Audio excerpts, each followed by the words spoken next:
Good afternoon. Apologies for the slight delay starting, and welcome to this hybrid meeting of the Development Management Review Committee. I would remind all attendees that this meeting has been recorded and webcast live on the Council's YouTube channel.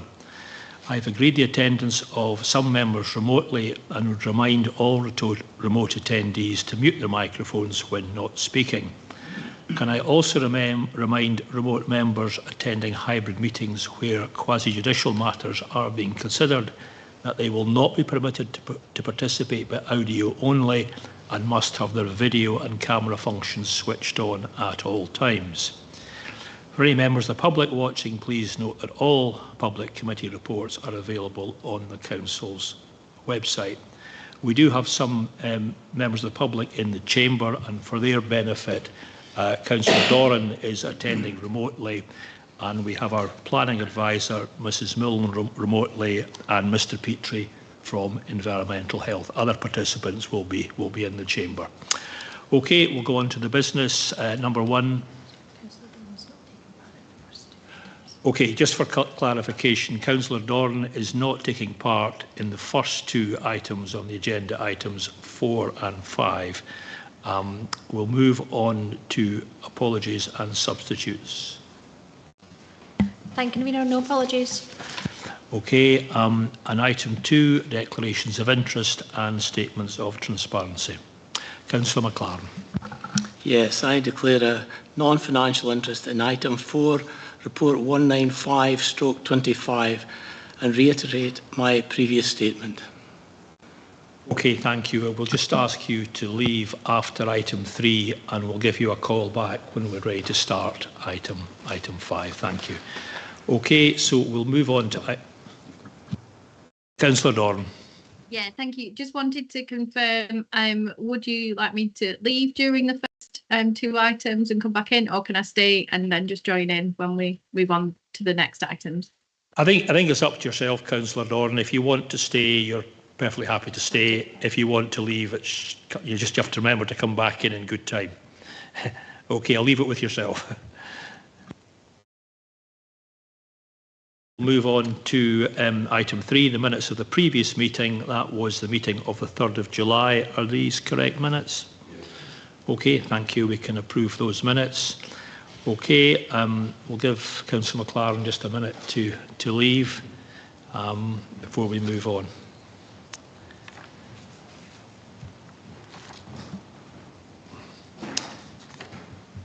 Okay, the first item of business today is item 4, land at Gowanbank, Arbroath Road, Forfar, where we had a site visit this morning. And I'll ask Mrs Milne just to present the slides again so that we're all up to speed on that. Thank you. Thank you, Convener. I will share my screen. If I can pick the right thing to show you, that would be helpful.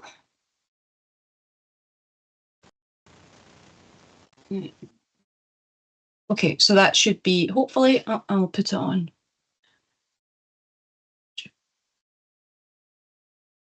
Right.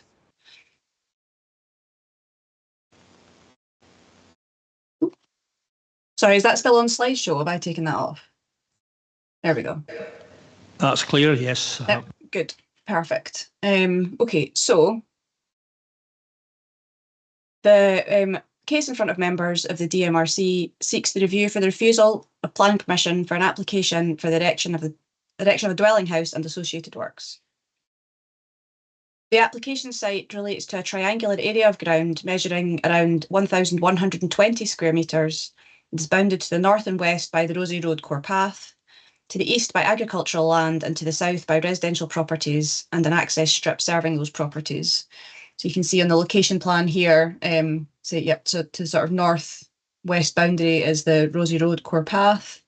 The side of this is the agricultural field, and then you can see the properties on Arbroath Road to the south, and there's an access strip between the boundary of the site and the boundary of those properties.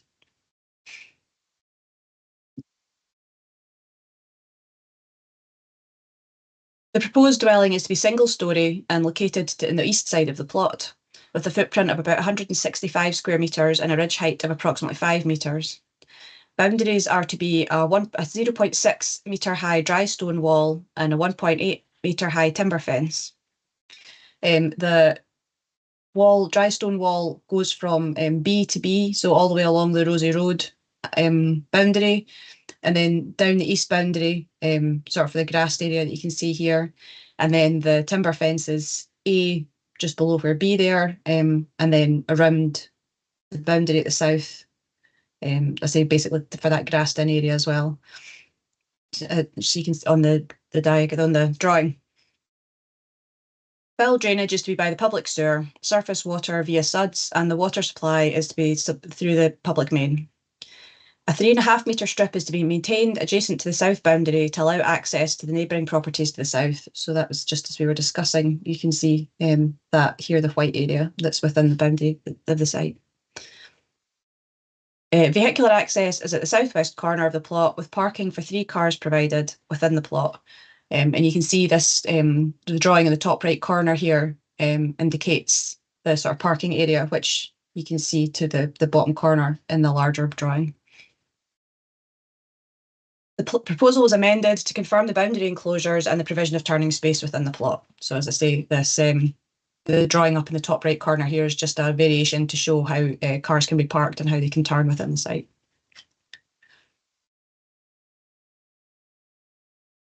External materials are to be a slate effect roof tiles and off-white rendered walls. And you can see here the proposed elevations. So the west elevation facing onto sort of the Rosie Road, the south elevation facing onto the houses to the south, the north elevation again facing up onto Rosie Road, and then the east elevation onto the agricultural fields to the east. Oh, sorry, that was 2. Accommodation includes an open plan living, dining, kitchen, which you can see on the right hand side of the drawing here, 3 bedrooms and a bathroom on the left hand side. This drawing is just some sections of how the house will sit within the site. I've got some photos, which we probably don't, having just been on a site visit, I'm sure you're all familiar with. Just go through them quickly as a reminder. And that is the end of the presentation. I can confirm I've had no previous involvement in the application beyond the earlier Dmrc, and no conflict of interest relative to the case, applicant, or any interested party. The case officer report, notice of appeal, and other information is detailed in the papers in front of members. And I will stop sharing.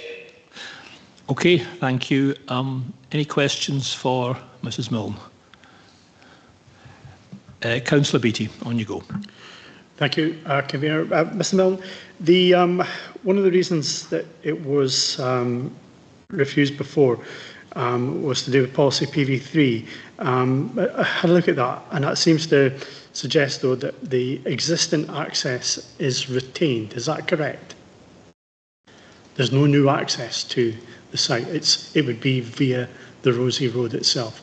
So the Rosie Road won't be getting blocked off at all or touched. Sorry, I keep turning the mic on and off again. Yes, so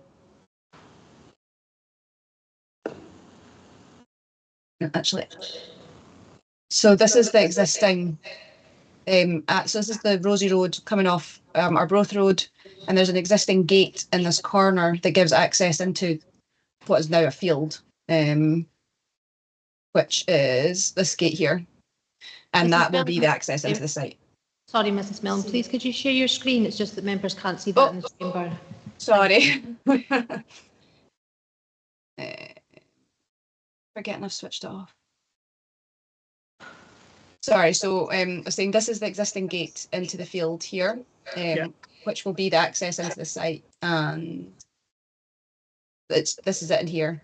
So this is the existing Rosie Road coming off Arbroath Road. So yes, that's the existing access will be used. There'll be no new access created. Okay, thanks for clarifying. Other questions for Mrs. Milne? Can I just ask one on, I mean, one of the reasons for rejection of the major development, whatever it was, 60 houses or whatever, was the orientation of the houses towards the Rosie Road. Now, I think when you were describing the wall arrangement round this proposed house, on the Rosie Road side, we're talking about a low stone wall, was that right, and a wooden fence to the back of the house, so to speak.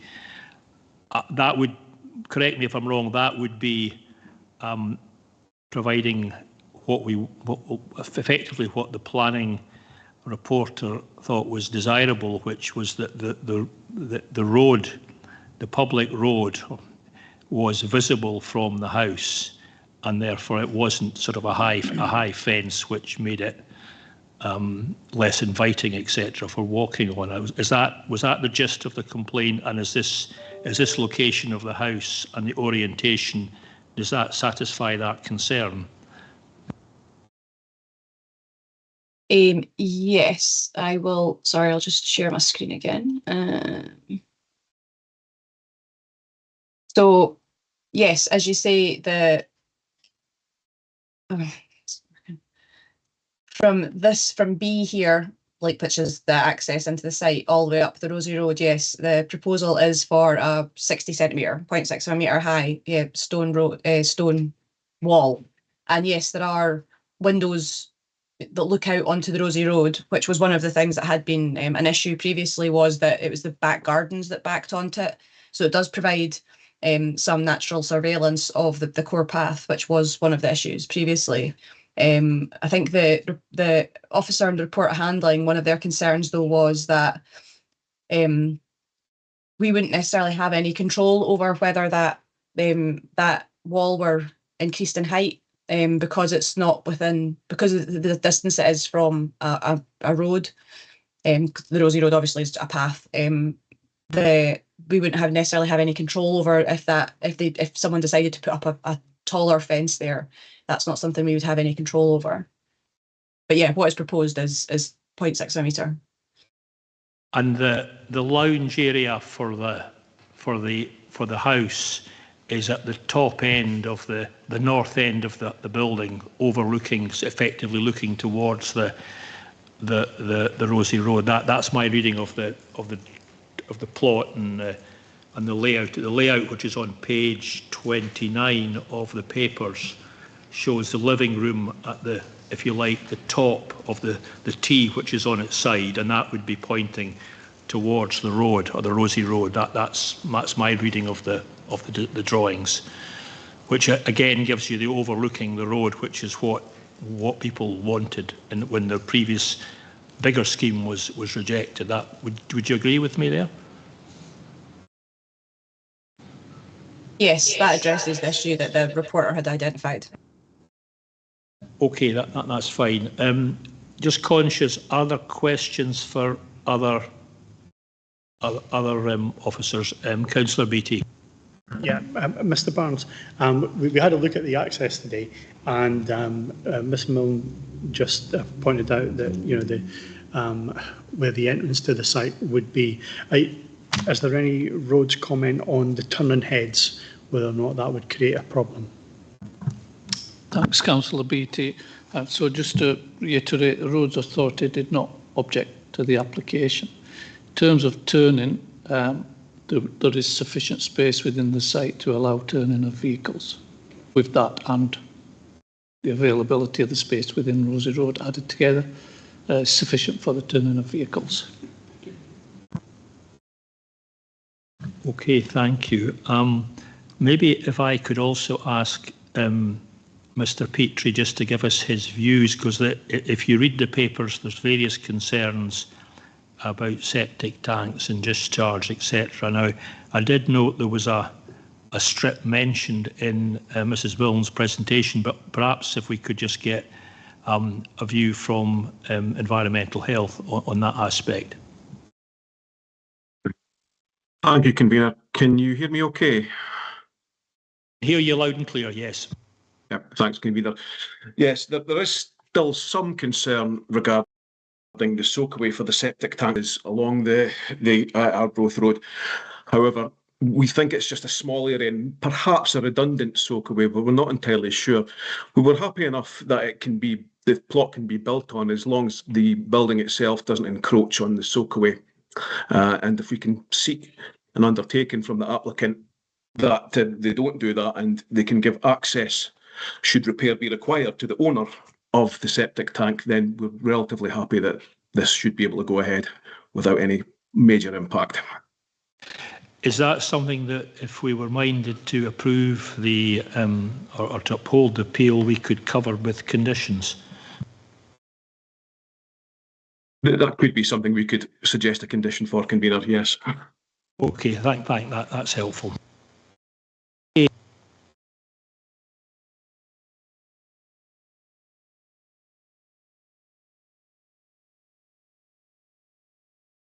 Mark?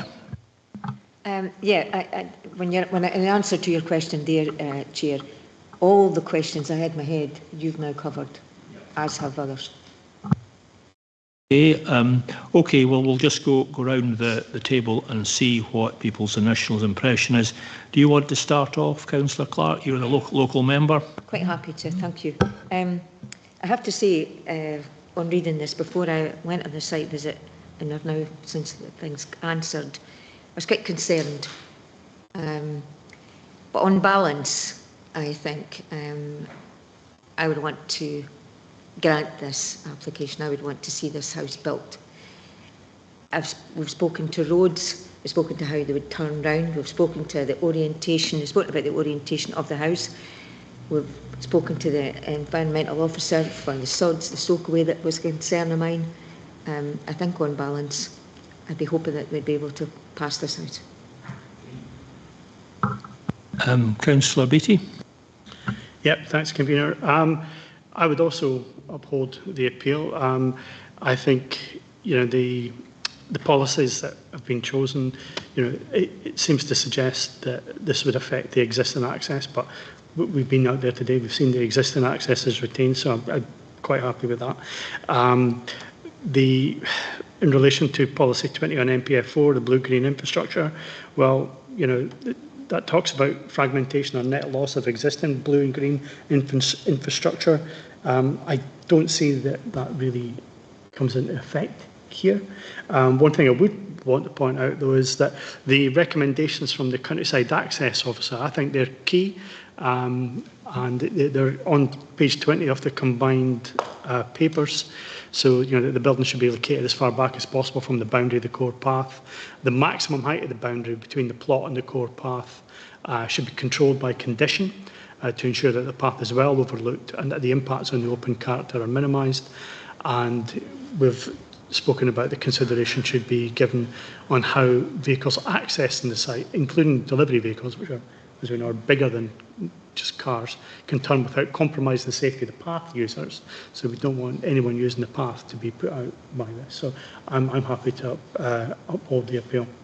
Okay, the point you raised about the height of the wall, I think Mrs. Mill mentioned that we couldn't control that, but if we put a condition on, we could. Yeah. Effectively, so we could control the height of that wall. Okay, Councillor Nicholl. Thank you, convener. My learned colleagues have basically said everything I was going to say, and I'm in favour of the house being built as well. So. Thanks very much for that. Yes, I would agree with the other three members. For me, there were two concerns, and there were effectively two reasons for the application being refused. The first was the impact on the core path, and I think we can clearly, we were there this morning, we saw two other houses which are also effectively on the core path, and this one we've looked at the orientation of the house. Its living room will overlook the core path, which was one of the concerns that the reporter had expressed about the previous large application, that it was the backs of houses that were towards the core path. And we've also seen the plan for the low wall, which would allow so people visual overlooking the core path, and we've discussed that we could control the height of that wall by a condition. So I think that one, I think, has been effectively dismissed. Mr Barnes has been asked about road access. We looked at that on site. We have 2 houses with access to the Arbroath Road. An extra house is not a serious increase in the amount of car usage, so I think we're okay there. The other objection from officers on this one was the adverse effect on the reserve site, and we asked about that this morning, and I think it wasn't clear to me what the issue was. The reserve site is on both sides of Rosie Road, and the access to the site is not through this position, but is through the proposal, as I understand it, is to knock down a house several houses away to provide access to the site. So I don't understand how building one house here on what is an approved housing site is going to impact upon the bigger development. So I think the 2 reasons for refusal, I think we've been able to dismiss both of those reasons. There doesn't seem to be a logical reason for refusing it, given it is an approved housing site. I'm going to suggest to elected members that we have a short recess to look at the conditions, okay? We've obviously, it may be that Mrs Milne has come with conditions, but there may be some additional things that we want to add, and we also want to have a chance to review in private the conditions that have been brought by planning. So if I can suggest we have a... Yes, well, I mean, I think we're agreed to uphold the appeal. Yeah, I think we've all said that. Okay, so there isn't any counter proposal. So if I can maybe just call for maybe a 5-10 minute recess, we will discuss the conditions and then come back into public. Yep. So I maybe have to ask the members of the public just to leave us for 5 minutes or so, and we will. Can we pause the live stream, please? We'll give you a call back in. Okay.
Okay, that's us back into live session.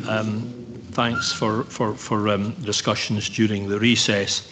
Okay, I can clarify that item 4, planning application 24/00543/full, the appeal is upheld. We will come back at a future meeting and agree the conditions. We've had a bit of a discussion about that, and I think there's a little bit of finessing of the conditions required, and we'll bring those back to a future meeting of the DMRC. So that's item 4 dealt with, and if we need to, if we can ask Councillor McLaren to come back and join us for item 5.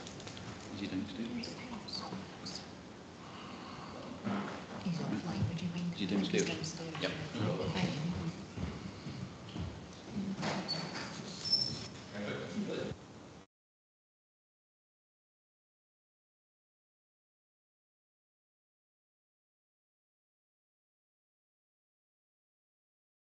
Okay, just to clarify, we've welcomed back Councillor McLaren. Councillor Doran will also be sitting out on item 5. And item 5 is 8 Russell Street, Montrose. And again, over to Mrs Milne for the slides on item 5. Thank you, Convener. That slideshow restarted. So our next case is seeks the review for the refusal of application for planning permission for the erection of a dwelling house at 8 Russell Street, Montrose. The application site measures approximately 140 square metres and is located adjacent to Russell Street.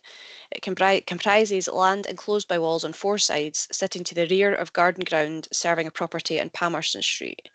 So you can see here Russell Street runs along roughly to the north and Palmerston Street to the east. This is the properties on Palmerston Street here, and this is the site that sort of sits within your garden. There's a lane runs off Russell Street. So yeah, it's bound Russell Street to the north, properties on Palmerston Street to the east and to the south, and then the lane to the west. And then Montrose Academy is across the street to the north. This is Montrose Academy here. Oh, and this is the existing ground floor plan. From the site visit, you'll know that it's pretty much just a vacant site. There's not much on it. And this is the existing elevations. Again, this is looking from Russell Street. There's a gate that gives access in, and the wall you can see on all 4 sides surrounding it, and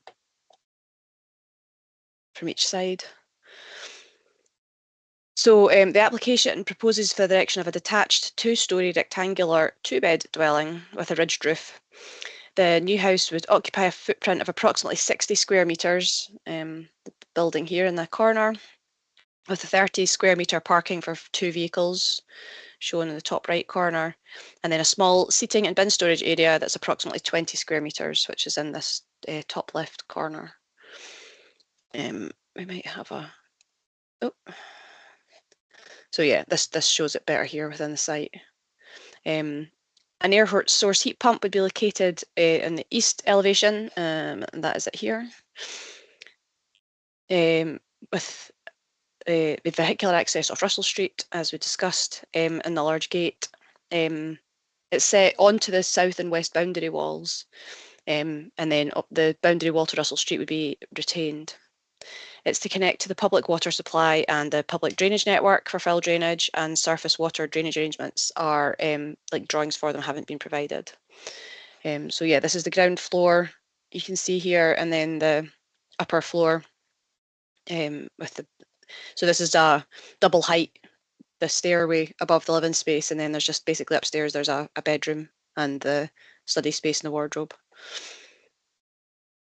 And these are the elevations. So this would be if you are inside the site from Russell Street, and then again you can see the boundary wall basically on all sides. This would be, there's a, there would be this would be from the garden in Palmerston Street. Obviously there's the there's an existing wall there as well. Again, some photographs, but having been out on site, I'm sure you're already seen all of this. So that's Montrose Academy across the street. This is the garden of the property on Palmerston Street. So this wall here with the ivy on it, the site is directly behind that. And that is over that wall into the site. I didn't get access to the site, so I just had to take pictures over the wall. That is the end of the presentation. I can confirm I've had no previous involvement in the application and no conflict of interest relative to the case, applicant or interested party. The case officer report, notice of appeal and other information is in papers in front of members. And that is the end of the presentation. Okay, thanks very much indeed, Mrs Milne. Any questions initially for our planning advisor? Nobody with any questions? Okay. Any questions for any other officers? Councillor Clark. Well, a kind of random question, but I think I better ask it anyway. It's my understanding that we are supposedly to have a certain amount of garden space which cannot be, you cannot not have it. So if you decide later on to put chuckies out, for instance, people are told you must have a certain amount of garden space. I'm sure I'm right. Could you maybe comment on that, somebody? Mrs Milne, do you want to give us comments on it? I mean, when I'm looking at the reasons for refusal, and they were effectively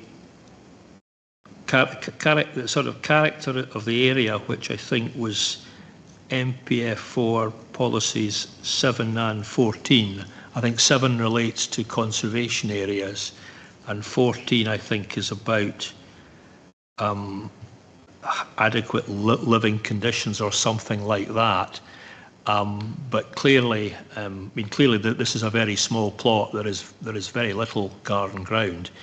Is there any? Is this an absolute red line, or is it one of those things that it's preferable, but you know, not every person wants a garden? The council's guidance is generally that for a house, a garden space or amenity space of 100 square metres should be provided. Now, it's not a hard and fast rule, and it's for committee to make a decision about whether, in this case, it's justified that the smaller amount of garden ground is justified.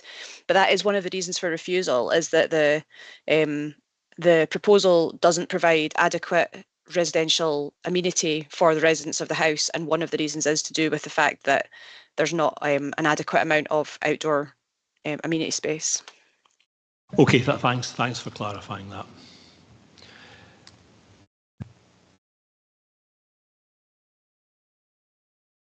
Okay, we'll go around the room and just ask people for their initial thoughts.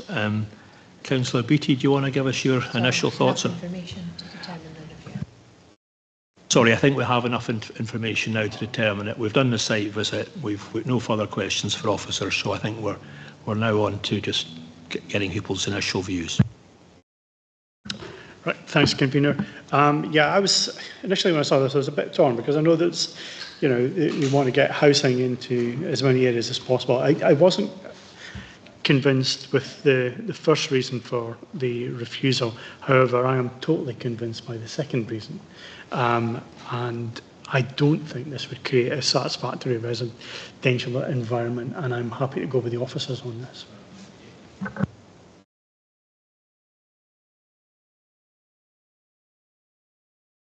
Yes, thank you. Yes, I was obviously on the site visit this morning. Okay. And this is a very small site, and in my opinion, the house would not create a satisfactory residential environment, as there is a lack of amenity space owing to the size of the site.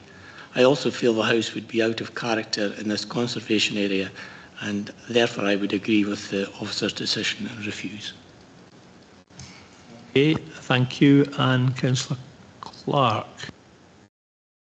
Well, I kind of intimated how I felt earlier to a degree, but I would have to agree with my colleagues. Whilst you would want to try to help somebody get a house, you know, and they've got a bit of land there. I was shocked, I'll be honest, with the lack of space this morning. I felt it was out of keeping. I felt there was issues all around it. There's a school opposite, etc. You know, I'm not so sure that getting out and in there, even if they had a bit bigger space, that would be the right space for that house, that place for that house. And so I think for me, the lack of amenity space, the lack of being able to sit outside your house in a garden space. The other places round about, okay, maybe they share space. It was difficult to know that, but not for me. I would have to agree with the officers. Okay, thanks for that. Councillor Nicholl. Thank you, Convener. I would have to agree with my colleagues and agree with the officers, and I would refuse this application. Okay, I think we've clearly heard from 4 members, all of whom I think will want to refuse the appeal. My own view, I think that there's 2 reasons for refusal. I think the first one is the fact that it's in the conservation area effectively. I think, having looked at the variety of buildings in Russell Street, I think that's an argument most of us have dismissed, because this is it's not a terrace that's going to be interrupted by this house. But the view of the majority of members is that the second reason for refusal, it's really just not a large enough plot and not enough amenity space is the reason for refusal. So I think that's clearly the view of the committee. So just to clarify that item 5, planning application 25/00057/full, the appeal is rejected for the reasons that are articulated in the papers. Okay. So we can now move on to item 6 and welcome Councillor Doran back into the meeting.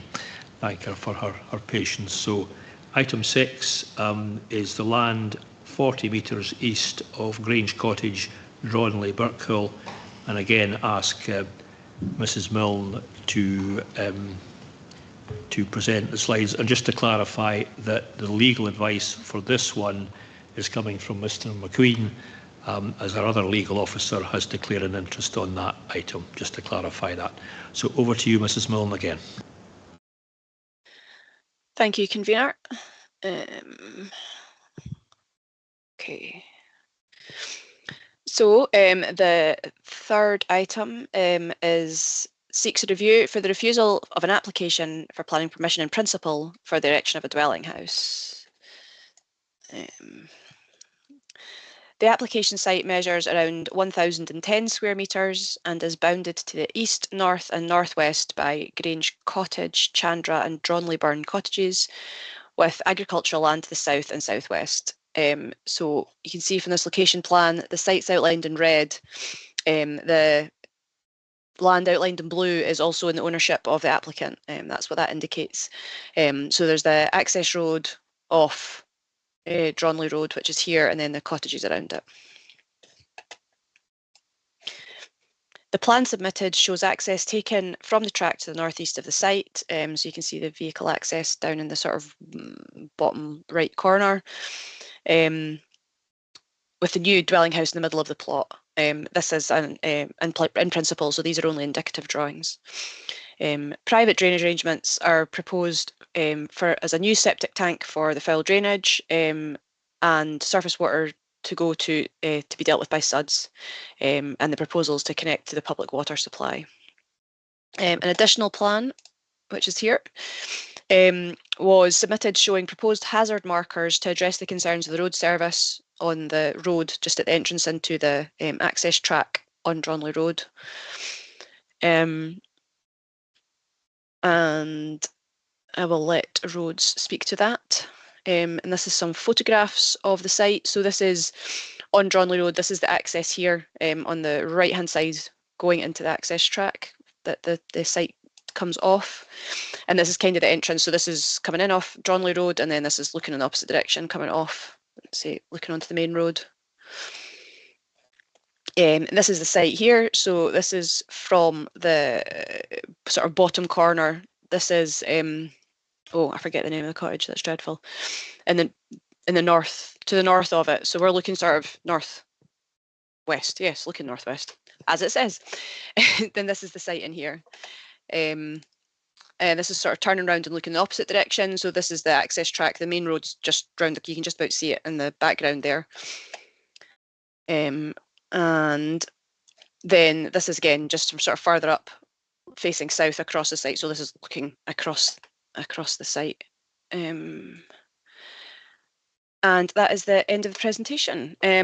I can confirm I've had no previous involvement in the application and no conflict of interest relative to the case, applicant or any interested party. And the case officer report, notice of appeal and other information is detailed in the papers in front of members. I'll stop sharing my screen. Okay, thanks very much indeed. Any questions for Mrs Milnes initially on the planning slides?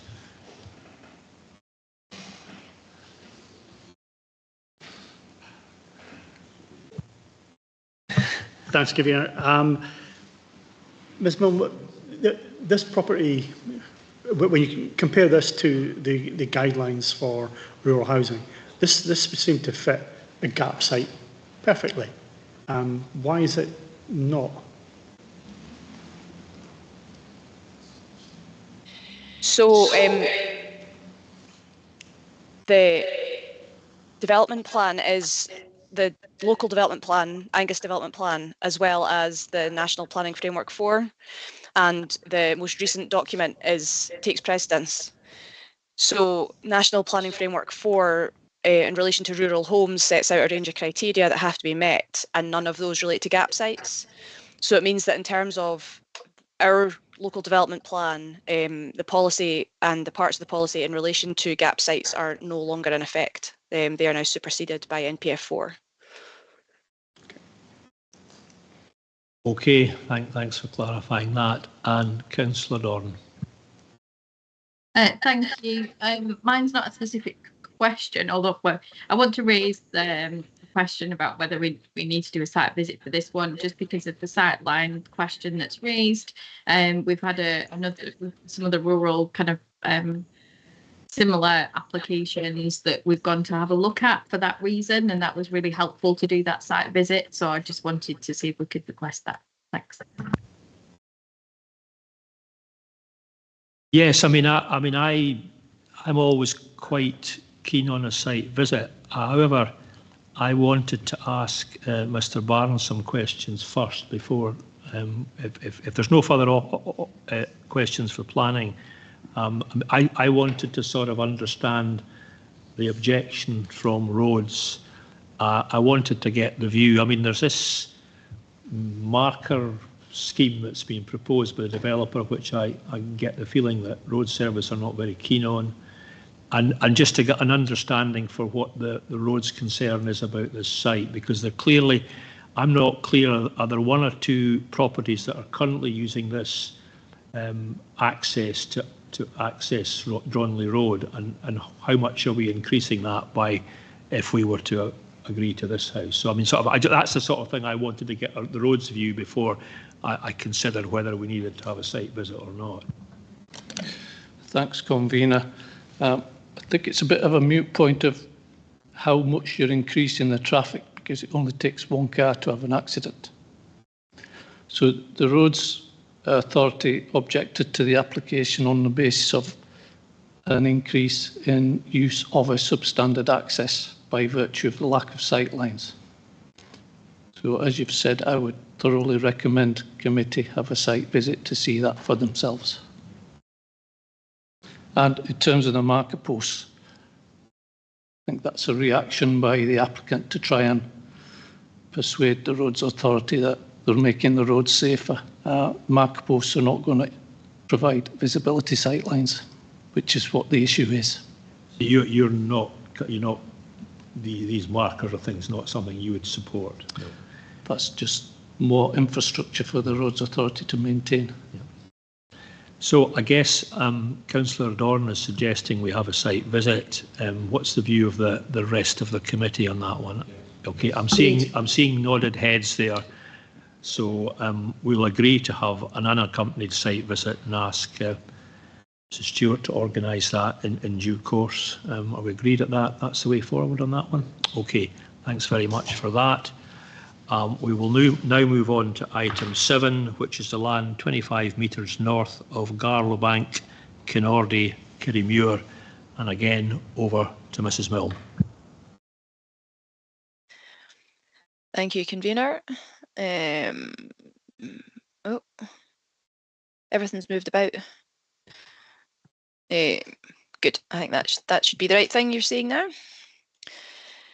So the final case in front of members of the DMRC seeks a review for the refusal and application for planning permission in principle for the erection of a dwelling house at land 25 metres north of Garlowbank, Kinnordy, Kirriemuir. Right. The application site measures approximately 1,500 square metres and is indicated as being redundant land associated with a former farmsteading. The site is bounded by the B957 to the north, as shown on the site plan on the right here. I've now lost where I am. An existing access track to the east, again, as you can see on the drawing. And then there's an existing farmhouse to the south and agricultural land to the west. The indicative site plan provided, again, this is another in principle application, so the drawing is only indicative. Shows the dwelling house in the centre of the site with a parking and turning area to the south of the dwelling. The dwellings to be connected to the public water supply with foul drainage directed to a private treatment plant and surface water to be dealt with by SUDS. So yeah, that's just the site plan again, gives you a bit of a more, a better view. And these are some photographs. So you can see here, this is the access into the site and the farmhouse and the dwellings, other dwellings immediately adjacent. Main road, this is the north boundary, obviously, and then the east boundary, and this is just a view across the site. Again, just a bit of a closer view of this is the north boundary with the main road. This is from the sort of south boundary, so this sort of shed you can just see right in the very far left of the picture. That's the farmhouse, is just off the edge of that picture. And then this is the sort of access into the site, and you can see the eastern boundary wall that runs along the side of the access track. And again, this is just looking across the site. And yeah, it's just a bit of a closer up view, I say, looking out across the site. And that is all the pictures. So that is the end of the presentation, and I'll stop sharing the screen. Okay, thank you. Any questions for our planning advisor on this one?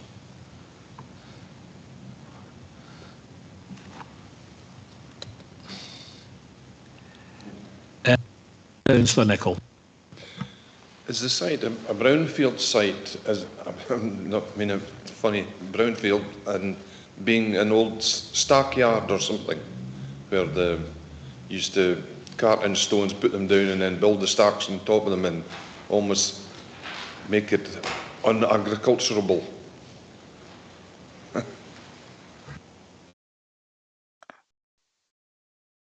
That is a very good question. I'm sorry, just trying to find the report. The report of handling, the officer in the report of handling talks a bit about this, and one of the issues, I cannot find the report of handling now. I've completely lost it. I've gone too far. One of the issues is that a brownfield site, so National Planning Framework 4, when it talks about brownfields, is land that has been previously developed. Now, one of the issues is that the applicant has provided some historic maps that show the site through time, and this part of the site, obviously there's a farmhouse behind it to the south of it, and there's another building on the other side of the access track, but this part of the land, there's no evidence that there's ever been any actual buildings on it. So I would question whether it meets the definition of having been previously developed. There is sort of rubble and things on the site. I'm not entirely sure what, as you say, that might be what it's been used for. I don't know what it was used for previously, but there certainly is sort of rubble and things on the site. The officer in the report of handling comes to the conclusion that the site is at least partially naturalised, and as much as, you know, when you go past and look at it, when you look at the photographs, it's not derelict. It's, you know, it just looks like a field. But that is something that the applicant in their review statement, that is something that they question, and that would be something that committee would need to consider. Okay, thanks for that. Councillor Dorn. Thank you. I think in part you've maybe just answered part of the question that I had, but it seems from the report of handling there are no other reasons for refusal of this other than the question about the land itself. If you could clarify that would be great. And if so, then again, I think we need to see it, because I think it's quite difficult to make that decision from the information that we've got in images, from the documents. Thanks. Yeah, so you're again advocating a site visit. I certainly would agree with you on this one. I think we have looked at quite a few of those in the past, and often it's hinging on whether it is brownfield or not. And obviously there are different opinions on that, and sometimes we've actually got to go and have a look to get a clear decide for our own minds whether it is or not. And I think a site visit is important.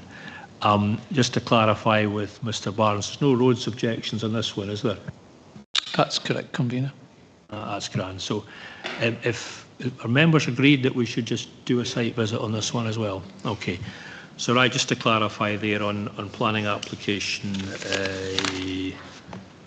2400616 PPPL, we will do an unaccompanied site visit at a date to be agreed. Hopefully the same time or the same day that we do the other site visit in the Sidlaw area.